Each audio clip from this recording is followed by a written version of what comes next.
예, 오늘의 모닝 브리핑 시작하겠습니다. FOMC 회의 0.25%포인트 금리 내렸는데, 다만 이제 파월의 추가 인하 확정되지 않았다 이런 발언하면서 시장이 좀 흔들리는 그런 모습을 보였고, 엔비디아가 시가총액 5조 달러 돌파하면서 지수를 견인해서 나스닥은 플러스로 마감하는 그런 이제 역할을 했습니다. 큰 뉴스 있죠. 그러니까 한미 간에 관세 합의가 됐습니다. 일단 뭐 내용은 잠시 후에 또 자세히 설명을 드릴 거고, 지금 우리 증시는 그 관세 합의 이후에 외국인 투자들이 매수로 들어오고 자동차주가 급등하고 이런 모습을 보였거든요. 그러니까 이런 내용들도 다시 한번 정리해 드리도록 하겠습니다. 우선 미증시는 혼조, 나스닥은 올랐고, 나머지는 좀 하락하는 그런 모습을 보였거든요. 그러니까 업종별로 보면 하락한 업종이 더 많았어요. 그러니까 테크 업종, 기술 업종이 좀 제법 올라가고 에너지가 이제 올라갔고, 반면에 이제 금리가 갑자기 튀어 올라가면서 부동산 관련주는 뭐 2% 이상 거의 3% 가까이 급락하는 그런 모습을 보여서 업종별로 지금 차이가 큰 그런 모습을 보였는데, 일단 이제 FOMC 회의 자세히 또 설명드리겠습니다만은 0.25%포인트 금리 인하 결정이 됐고요. 그리고 대차대조표 축소도 12월 1일로 중단이 됩니다. 이거 잠시 후에 이제 내용 또 설명드릴게요. 그런데 이제 파월 의장이 12월에 금리 인하 확정된 거 없다. 그러니까 이런 발언을 하면서 좀 찬물을 끼얹는 그런 역할을 했죠. 그래서 이 부분은 시장에 좀 혼란스러운 그런 요인으로 작동이 됐고, 다만 이제 시장이 초반까지 또 중반까지 오를 수 있었던 건 미중 정상회담. 여기서 뭔가 좀 합의가 나올 것 같다. 지금 이제 이슈가 되는 게 히토류 중국에서 1년간 계속 공급할 것 같고, 이제 또 미국산 대두 수입할 것 같고, 그다음에 이제 미국에서는 블랙웰, 그러니까 엔비디아의 첨단 칩을 중국에 공급하는 분위기, 공급할 수도 있어. 이런 내용들이 나오고 있고, 특히 이제 만약에 이제 마약 성분으로 알려져 있는 펜타닐을 통제한다면, 펜타닐을 막 미국에 이제 공급하고 하는데 이걸 갖다가 이제 중국이 통제를 안 한다. 이거 이러다가 뭐 미국이 마약 국가 되는 거 아니냐, 뭐 이런 걱정이 있잖아요. 근데 이걸 만약에 중국이 통제를 해준다면 관세를 지금보다 10%포인트 깎아줄 수 있다. 이런 내용들이 알려져 있죠, 현재로서는. 그래서 어쨌든 결과물이 나올 것 같다라는 기대감이 나오면서 뭐 미증시가 중반까지는 좀 상승하는 그런 흐름을 보였었습니다. 특히 이제 엔비디아가 그러니까 중국 이제 그래서 수출 규제, 지금 중국에 대한 매출을 한 제로 정도로 설정해 놓고 있는 상황이거든요. 그러니까 미국 정부가 이제 규제를 하고 있으니까. 그래서 그런데 만약에 중국 수출이 재개가 된다라면 실적이 확 올라가는 그런 계기가 되는 거잖아요. 그래서 이런 기대감이 나오면서 시가총액 5조 달러 이제 넘기는, 미국 증시사상 시총 5조 달러는 이제 처음 달성된 거잖아요. 그래서 엔비디아가 올라가면서 나스닥은 플러스로 마감하는데 결정적인 역할을 했고요. 그리고 마감하고 나서 뭐 알파벳, 마이크로소프트, 메타 실적 나왔는데 모두 예상치 상회했습니다. 근데 다만 이제 주가 반응은 좀 엇갈리는데 그 내용도 잠시 후에 설명드리도록 하겠습니다. 뭐 제일 중요했던 건 10월 FOMC 회의입니다. 0.25%포인트 금리 인하. 이건 뭐 거의 100% 예상하고 있었기 때문에 다 알려진 거죠.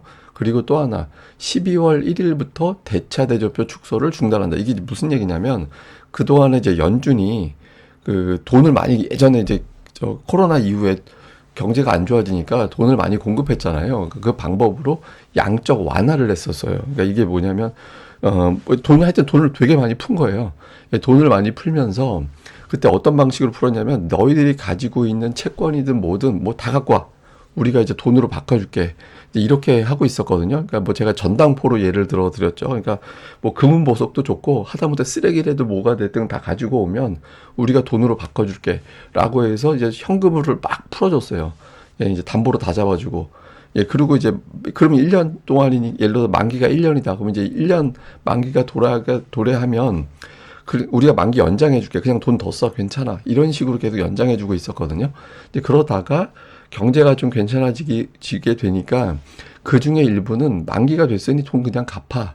이렇게 돌아섰거든요. 그러면 시장에 돌아다니던 돈을 그냥 갚아버려 하니까 이제 일부 만기가 도래한 어떤 뭐 채권이라든가 이런 것들은 이제 연준이 다시 가져가게 된 거죠. 그러니까 돈을 이제 유동성을 축소시키는 그런 역할을 했었거든요. 그래서 지금 한 월 합쳐서 한 400억 달러 정도, 뭐 MBS 국채, 뭐 회사채 이런 거 합쳐가지고 한 400억 달러 정도 계속 유동성을 흡수하고 있었는데, 이걸 이제 12월부터 안 하겠다라고 한 거예요. 이렇게 되면 이제 그만큼 유동성 공급이 늘어나는 거 비슷한 그런 효과가 나올 수 있죠. 이 뉴스도 사실 의미가 있는 건데 오늘은 좀 파월 발언 때문에 덮였습니다. 그러니까 파월은 그냥 고용은 하방 위험이고 인플레이션은 상방 위험인데 지금 고용이 더 심각해서 추가 인하 결정했다.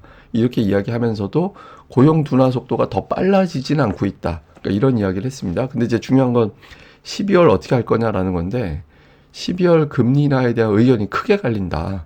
그래서 지금 확정된 거 없고 데이터 보고서 판단을 할 거다. 이런 이야기를 했거든요. 근데 제가 이제 며칠 전에 그런 이야기 드린 적 있잖아요. 연준 내부적인 분위기가 12월에 금리 인하 신호 주면 안 된다. 그래서 어정쩡하게 신호를 줘야 된다라는 내부 분위기가 있다라는 말씀을 전해드린 적이 있었잖아요. 그러니까 파월이 그대로 이야기한 것 같아요. 12월 인하 신호 줬다가 갑자기 기대 인플레이션 뛰고 하면서 물가를 오히려 자극할 수 있으니까 좀 신중하게 신호를 줘야 된다라는 내부 분위기를 이제 파월이 그대로 맞춰서 전한 걸로 저는 해석을 하거든요. 근데 어쨌든 이 메시지가 전해지면서부터 시장이 좀 출렁거리는 그런 모습을 보였습니다. 그리고 그 외에 이제 발언들은 이제 관세는 기본 시나리오는 단기 영향. 그런데 이제 소비자에 미치는 영향이 좀 시간이 걸리기 때문에 이후에 추가적으로 영향 줄 가능성이 있다. 이런 언급을 했고요. 그리고 이제 9월 물가가 2.6% 정도 PCE 기준으로, 그러니까 소비자 물가, 생산자 물가 말고 PCE 물가가 연준이 보는 물가거든요. 이거는 2.6% 정도 예상한다. 만약에 관세가 아니었었다면 2.3에서 2.4% 정도 나왔을 거다. 그러니까 이제 이거 금리 물가 높은 거는 트럼프 탓인데 뭐 이렇게 약간 돌리는 그런 이제 메시지도 일부는 좀 있었던 것 같아요. 근데 어쨌든 물가는 잡혀가고 있구나 이런 메시지도 있었거든요. 근데 이제 12월 인하에 대한 확신을 안 주다 보니까 이제 시장이 놀란 거죠. 그리고 이제 닷컴 버블에 대해서는 그때 당시 버블과 비교하는 거에 대해서는 그때와 다르다. 그때는 그냥 아이디어만 가지고 돈이 몰렸는데 지금은 돈 버는 기업이 존재하기 때문에 버블은 아닌 것 같다. 뭐 이런 취지의 이야기를 했습니다. 근데 어쨌든 파월의 발언 이후에 12월 금리 인하 확률은 90% 이상이었었거든요. 근데 이 발언 이후에 거의 7대3 분위기. 10월에 동결할지도 몰라 이런 확률이 10% 미만에서 30%까지 올라오는 그런 변화가 있었습니다. 근데 원래 파월이 약간 좀 그런 것 같아요. 제가 여러 번 보여드린 차트잖아요. 그러니까 기자회견 할 때 FOMC 당일 이제 주요 연준 의장들 기자회견 할 때 파월 발언할 때 유난히 증시가 하락했다. 파월 발언 시간대별 보면 평균적으로 발언 후반부에 이제 증시가 빠지는 그런 징크스가 있었거든요. 근데 아니나 다를까 이번에도 똑같이 그런 이제 상황이 만들어진 것 같습니다. 이건 이제 파월 잘못인지 이걸 이용하는 사람들이 있는 건지는 알 수는 없는데 어쨌든 이번에도 역시 또 파월이 파월했다. 그러니까 이런 식의 해석이 나오는 것 같습니다. 뭐 주요 종목은 대형주들은 다 올랐습니다. 대형주들, 그러니까 돈이 불안정할 때는 투자자들은 그 대형주로 몰려요. 왜냐면 금리가 불안정해? 그러면은 대형주들이 돈을 많이 가지고 있으니까 이쪽이 안전하잖아. 이렇게 되면서 이쪽으로 자금이 몰리는 그런 경향이 있거든요. 근데 오늘 엔비디아가 이제 시총 5조 달러 돌파했고, 근데 오늘은 이제 또 마감하고 나서 기업들 실적 나왔잖아요. 그래서 뭐 알파벳, 그 다음에 그 메타, 그리고 마이크로소프트 이제 실적 다 공개돼 예상치 다 넘겼습니다. 그런데 시간에서는 알파벳만 오르고 두 개는 이제 하락하고 있거든요. 예를 들어서 메타 같은 경우는 세금 이슈가 있어요. 그러니까 세금을 좀 두들겨 맞은 게 있어가지고 그것 때문에 좀 빠지는 것 같고 어쨌든 알파벳은 상승, 마이크로소프트는 하락, 그다음에 메타는 하락 이렇게 되는데 이게 또 마감하고 나서 아마 실적, 비전 이런 것들을 공개할 거기 때문에 여기서 또 흐름이 달라질 가능성은 있죠. 어쨌든 일단은 이렇게 되고 있다 보시면 될 것 같습니다. 근데 고민은 있는 것 같아요. 그러니까 지금 대형주들 실적 나오는데 대형주들 실적 성장 기대가 지금 2분기 때 28%에서 EPS 증가율이 3분기에 그 절반으로 떨어졌거든요. 그래서 떨어질 것으로 예상되거든요. 그래서 과연 이제 M7이 계속 시장을 주도할 수 있을 거냐, 여기에 대한 고민은 있는 것 같아요. 근데 일단 실적 발표 이후에 주가를 보면서 가늠하려고 하겠죠. 뭐, 이거는 이제 제가 다음에 설명드리고, 자, 우리나라 이슈도 상당히 큽니다. 한미 관세 합의가 됐는데, 현금 투자 2천억 달러, 조선업 협력 1,500억 달러, 쉽게 얘기해서 3,500억 달러에서 2천억 달러로 깎은 거고, 그 연간 상한, 우리나라가 연간 미국에 지급하는 거를 200억 달러로, 그리고 이제 상업적 그 합리성이 인정되는 부분만 투자하는 걸로 이제 조건을 달았습니다. 이거 돈 안 되거나 날리는 거 위험한 거는 투자 안 해. 이렇게 이제 합의를 했고, 자동차 관세는 이제 11월부터 15%로 이제 내려가게 됩니다. 그리고 의약품, 목재 같은 거 최혜국 대우를 받게 됐고, 항공기 부품이라든가 제네릭, 복제약 의약품 이런 거는 이제 무관세 되고요. 그다음에 반도체는 그 약간 이제 단정적인 문구가 아니긴 한데 대만 대비 불리하지 않을 거다. 이게 이제 좀 비슷하게 이제 계속 맞춰가려는 것 같아요. 그리고 한미 간에 조선협력 협의체를 구성한다라는 거고, 그다음에 저는 제일 마지막에 중요했다라고 보는데 그 200억 달러 돈 주는 게 우리나라 외환보유고에서 빼가는 것 같은 느낌이 있잖아요. 예, 근데 그렇게 하지 않고 외화자산 운영 수익으로 충당한다. 이게 어떤 의미냐면 우리나라가 한 4천억 달러 외환보유고가 있거든요. 그러니까 이걸 운용해서 뭐 배당금이라든가 이런 걸로 버는 게 연 한 5% 정도 돼요. 그러면은 그 돈이 지금 우리나라가 1년에 투자하기로 했던 200억 달러 정도 상한 금액하고 비슷하거든요. 그러니까 실질적으로 외환보유고를 빼가는 게 아닌 거예요.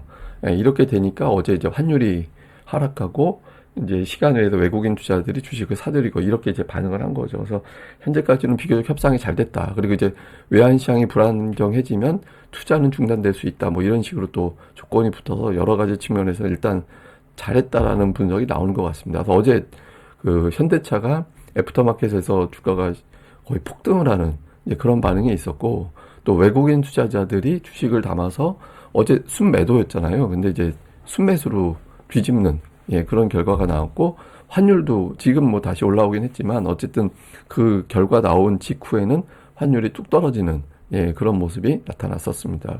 근데 어쨌든 현대차 입장에서는 현대차가 PBR 밴드상으로는 주가 부담이 없는 위치였는데 계속 눌렸거든요. 이 관세 불확실성 때문에. 근데 여기에 대해서 이제 반응할 가능성이 높아졌죠. 그래서 현대차를 비롯한 주요 부품사들의 어떤 추세가 어떻게 되는지 또 수급이 어떻게 바뀌는지 계속해서 주목을 해봐야겠습니다. 자, 우리 증시에서 코스피는 어제 지수만 되게 세게 올라가는 모습이었는데 결과적으로 코스피만 세고 소형주는 안 올라가고 9월 이후에 누적으로 보면 코스피는 30%나 올랐는데 소형주 지수는 3%밖에 10분의 1, 10배 차이가 나는 그런 상황이 만들어지고 있거든요. 근데 이제 뭐 약간의 변화는 있을 것 같긴 한데 어쨌든 차별화 장세, 그러니까 우리나라 강세장의 전형적인 특징이 이제 계속해서 나타나고 있는 거고, 수급을 보면 중형주 쪽이 약간 일관성이 있어요. 그러니까 중형주 같은 경우는 이제 증권주, 뭐 금융주 이 종목군들이 중형주에 들어가서 그러니까 이쪽 매수 들어가는 종목들이 좀 있잖아요. 건설도 중형주군에 들어가고, 그러니까 이쪽은 이제 수급의 일관성이 있고 하고, 또 소형주도 외국인들이 한때 좀 매수가 들어오긴 했었거든요. 근데 최근만 놓고 보면 최근에 5일 중에서 4일 매도가 나왔잖아요. 그래서 소형주 쪽을 외국인들이 좀 매도하고 기관들도 매수하다가 어제 좀 주춤하고 이런 변화가 있긴 한데, 그러니까 잘 보면 외국인들이 그래도 중형주 중에 일부, 소형주 중에 일부는 좀 매수해 나가는 그런 과정은 있거든요. 그러니까 빌드업은 좀 하는 것 같아요. 그래서 좀 대형주 쪽에 쏠려 있는, 대형주 내에서도 사실 몇몇 종목에 집중되어 있죠. 근데 이제 중형주 쪽에서도 따박따박 이제 외국인들이 좀 빌드업하는 종목군들이 있으니 이런 종목군들이 이제 이후에 차별적으로 움직임이 좀 나올 가능성이 있어서 그런 종목들은 좀 살펴볼 필요가 있어 보이고요. 그다음에 이제 코스닥은 어제 어쨌든 900은 지켜내면서 이제 마감이 됐는데, 코스닥에 이런 특징이 있습니다. 그러니까 그 한번 사이클 올라가면 그냥 그 사이클 쭉 밀고 가요. 그리고 조정 나올 거면 아예 화끈하게 한 조정으로 가고, 우리가 어설프게 뭐 눌렸다 가고 이런 게 아니라 한번 사이클이 잡히면은 이제 그거는 계속 밀고 가는 그런 형태가 나오거든요. 그래서 이게, 그래서 말 바꾸면 달리 보면 3일 정도 빠지면 그거는 한동안 그냥 밀리는 걸로 바뀌는구나. 제법 큰 하락 조정이 나오는구나. 그래서 예를 들어 한 21선까지는 빠지겠구나. 그러니까 이렇게 이제 잡힐 수 있는 거거든요. 근데 아직까지는 추세적으로는 밀고 올라가는 사이클은 유지하고 있는 것 같이 보여지긴 합니다. 그래서 코스닥 쪽에서 계속 대형주 로테이션 돌고 있잖아요. 그래서 좀 어느 업종이 자리를 잡게 될지 이 부분에 좀 집중하는 게 좋을 것 같습니다. 자, 일단 그 FOMC 금리 인하 확정이 됐습니다. 어쨌든. 그리고 12월로 양적 긴축이 종료된다. 저는 12월에 금리 인하 안 할지도 몰라 이런 메시지를 남긴 건 12월에 양적 긴축이 종료되기 때문도 포함이 됐다라고 보거든요. 금리 인하에 양적 긴축 종료까지 합쳐지면 시장에서는 유동성이 어마어마하게 풀리는 것과 이런 식으로 과장해서 해석할 수도 있게 되는 거였거든요. 그래서 적당히 좀 톤 다운 시키려고 이제 연준이 일부러 누른 건데, 어쨌든 유동성이 더 돌 수 있는 환경은 만들어졌죠. 그러니까 이거 이제 외국인들이 반응할 수 있는 거고, 특히 한미 간의 관세 협상이 이제 합의가 돼서 증시, 외환 시장의 불확실성이 상당 부분 제거되는, 이게 근데 엄밀하게 보면 이거 호재는 아니에요. 호재는 아니고 그 악재가 될지도 몰라 또는 불확실성 이런 게 제거가 된 거지 호재는 아니거든요. 그러니까 요거 뭐 그때 어쨌든 요것만 해도 이제 어느 정도 반응할 수 있는 여건은 되는 거죠. 그리고 이제 외국인 투자들이 과연 이제 이 재료 추초에 조금 매도로 바뀌나 이런 어떤 걱정이 좀 있었잖아요. 근데 외국인 투자자들이 매수로 돌아서는 이제 특히 이제 그 어제 하이닉스 실적 발표하고 나서 좀 실적 면밀한 분석이 됐을 거고, 그 다음에 젠슨왕의 어떤 발언이 이제 쏟아져 나올 거고, 우리나라 와가지고, 그리고 이제 빅테크 실적을 확인을 했고, 외국인들이 과연 어떻게 갈 거냐. 그리고 특히 자동차, 반도체, 조선, 이거는 중심에 있는 종목군들이거든요. 예, 뭐, 젠슨왕의 발언, 관세 협상, 한미 그 마스카, 이런 것들 중심에 있는 상황인데, 이런 것들에 대한 어떤 업종, 또 제약도 어제 이제 뭐 최애국 대우 뭐 무관세 이런 것들 이슈가 있었잖아요. 그래서 이런 종목군들에 대한 어떤 반응 어떻게 돌아가는지 잘 봐야 될 것 같습니다. 예, 지금 고객 예탁금이 또 늘어나서 그 83조 원도 넘어갔어요. 지금 거의 84조 원 육박해서 사상 최고로 올라갔거든요. 근데 10월에 예탁금이 7조 3천억 정도 늘었는데 개인이 5조 3천억 팔았어요. 그러니까 이제 실제로는 한 2조 원 정도 증가는 2조 원 정도로 보면 되죠. 근데 다만 최근 한 며칠 사이에 예탁금 증가 속도가 좀 가팔라지고 있거든요. 그래서 이게 뭔가 좀 수급에 어떤 요인이 있는지는 좀 봐야 될 것 같긴 한데, 어쨌든 예탁금이 좀 붙기 시작하는 것 같아서 제가 뭐 어젠가 그제도 말씀드렸듯이 이 예탁금은 시가총액을 감안하면 미미한 수준이다. 그래서 뭐 결정적인 역할을 할 정도는 아닌 것 같다라고 제가 말씀을 드렸잖아요. 근데 이제 추세가 계속 붙어 나가게 되면 코스닥 중형주군에 의미 있는 변화가 생길 수 있어서 예탁금 추이는 계속해서 좀 살펴보면서 주식시장에 어떤 미치는 영향을 계속 추적은 해봐야 될 것 같습니다. 이거는 제가 주기적으로 점검해 드리고 있으니까 뭐 계속해서 정리해 드릴게요. 예, 오늘 하루 또 잘 보내시고요. 저는 또 다음에 뵙겠습니다. 사실 오늘 준비한 게 많아서 잘못하면 30분 가겠다 싶더라고요. 최대한 줄여가지고 이 정도 시간으로 끊었습니다. 예, 어쨌든 좋아요와 구독하기 또 많이 좀 부탁드립니다. 예, 감사합니다.